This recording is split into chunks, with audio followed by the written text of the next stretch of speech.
Hi, and welcome to today's presentation of behavioural theories of learning. So, what I know about behavioural learning.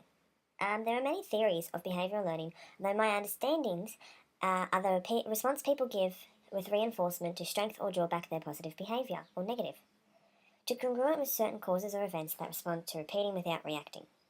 Two conditions viewed upon my style behaviour is classical and operant conditioning. These are approaches for explaining the learning of behaviour. Watson and Pavlov were two theorists who studied the association of an automatic response with new stimuli, also known as classical conditioning development. And Thorndike and Skinner conceived the operant conditioning theory of development.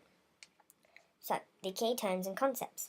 Ivan Pavlov created a learning progress theory known as classical conditioning, implementing an association of an automatic response with a new stimulus. Classical conditioning is a type of learning which a new stimulus acquires the capacity to evoke a response that was originally evoked on another stimulus. Focus for this approach was Pavlov's salivate experiment with a dog receiving food with the stimulus of a tuning fork. So we start out by taking an unconditioned stimulus that produces the desired response without training. We pair the unconditioned stimulus with a conditioned stimulus. The procedure, when repeating several times, will ultimately result in the occurrence of the response following the conditioned stimulus alone. The dog eventually responded to the sound of tuning without having food in front of them. After Pavlov's success of behaviourist research, John B. Watson followed Pavlov's theory and successfully introduced the term behaviourism. Watson believed psychology, written in Watson and Behaviourism, must be examined on how people behave, that is, what they do, rather than how they think and feel. Pavlov focused on physical response behaviour, where Watson focused on emotional response behaviour. Watson is known for an experiment which involves the Pavlov's classical conditioning principles to stimulate fear in little Albert using furred animals, but the main focus was a white rat. The rat was a neutral stimulus, and when the loud sound came, which was the unconditional stimulus, when Albert was seconds away from touching the rat, Albert crying was known as the unconditional response. A few attempts, the loud sound faded as Albert instantly cried, which was now the conditional response, once he saw the rat, which is the conditioned stimulus. Lastly, psychologists B.F. Skinner and E.L. Thorndike provided the discovery of operant conditioning. Operant conditioning defined in educational psychology as a type of learning in which the organism learns through the use of positive or negative consequences of behaviour. Thorndike initiated his work on the effects of rewards on behaviours. The term he initiated in his work was association between the stimulus and response to a certain action or task. He introduced his studies as trial and error learning and the law of effect. One of his famous studies was the cat in the puzzle box. Here the cat has a choice of behaviour whether they want to escape to receive the reward. Skinner believed in the stimulus-response pattern of conditioned behaviour.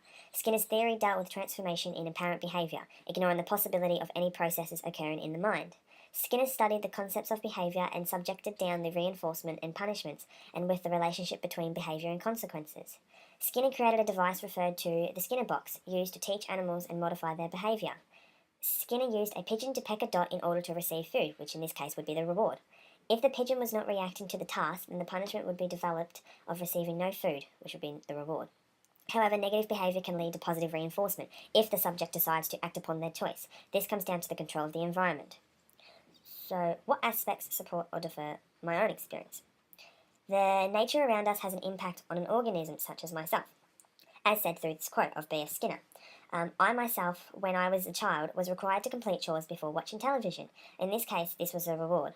The reinforcement that I responded to the reward given to me if only I achieve the operant task. After many attempts, it would develop into a behavioural pattern that repeats chores without being asked.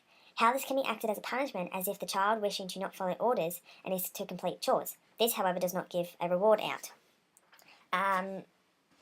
Classical and operant conditioning differ from each other. As Skinner focuses on the nature of conditioning, they both claim... Watson focuses on the nurture of the person. As both operant and classical conditionings, they both claim that it is to gather data by experimental methods and endeavour to control and predict one's behaviour. Watson focused on the pattern of learning process, on the behaviour through the use of trials and on the stimulus. His experiment on little Albert focused on the behaviour of fear. After a few performed attempts of the conditioned response, gave the association of Albert to inherent fear of any furred objects over his conditioned development. As Skinner reflects and differentiates Pavlov's and Watson's notion of classical condition, he researched the behaviour through environments. Stimulus responses were worked through central activities through mental processing, as he claimed. These psychologists all identify the theory of behavioural learning differently. However, the principles clarify together the notions of behaviour through a person. So my philosophy towards the development of behaviour views is of applying the choice of behavioural reinforcement into learning depends on the style of the children you teach. B.F. Skinner replied that in order for the organism to take action appropriately, the environment needs to be sufficient for the organism to complete its ongoing stimulus response. To look at his statement associating this specific response to a student's development of work, also known as the environment, will greater or reduce the child's behaviour to repeat certain learning choices. Applying this to students who are conducting positive reinforcement will benefit to those who wish not to operate good behaviour. Drawing from the readings about childhood development through behaviour, it is to look upon developing students as emotional behaviours, also known as nurture of themselves, can stimulate their response by the pattern applied. To improve on the stimulus, whether it be positive or negative, it will determine the right reinforcement of punishment of the child's development, and will determine what errors or effects can be made in order to receive rewards. For the needs of children, it is to understand the stimulus to something that is repeatedly response. To be aware of children's emotions, acting to certain things which relates with Watson. For children, this could be food, games, anything in response to noticing. To be trained in things without recognising the outcome, such as a school bell ringing, implying that it is time for school. Rewarding students as they choose to go to class for the unconditional response. And lastly, when it comes to the view of child's behaviour, it can come down to the modelling from peers and family. Acting in response to a stimulus can trigger the person to not follow their footsteps so that they initiate and do not fall into their mistakes. Judging the person's applied response to the operant conditioning, then, if there is a positive or negative, this is when you know when to reward. And for the teachers, this would be looking at how the students' behaviour can affect their education. Thank you for listening.